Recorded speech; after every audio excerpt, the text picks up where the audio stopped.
برای فرض مثال تی آی همه بگین وای وای وای وای. چرا؟ چون که مثل اشرف دلم براش قش رفت تا رش رفت. حسن خیی سفت سفت سفت کیای خیی امیر قاسمی ویدای خیی لواسانی شیرین خیی عزیه خیی کردم پرویزه میکی خیی تو بره خیی.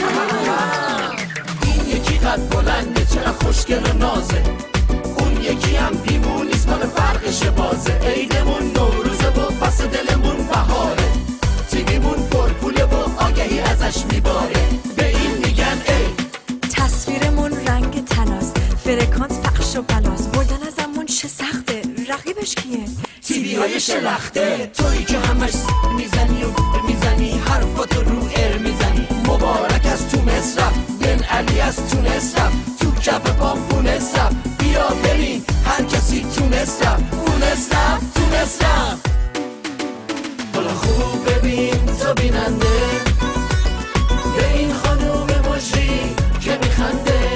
خنده هاشون دلیل داره آخه چون عیده، خوشحالی ها دبل شده غصه هاشم فیده. خنده بکن بر بهار خوشی رو بردار بیاد، بیگولی رو فریت بکن و خنده رو لبهات بیاد. خنده بکن بر بهار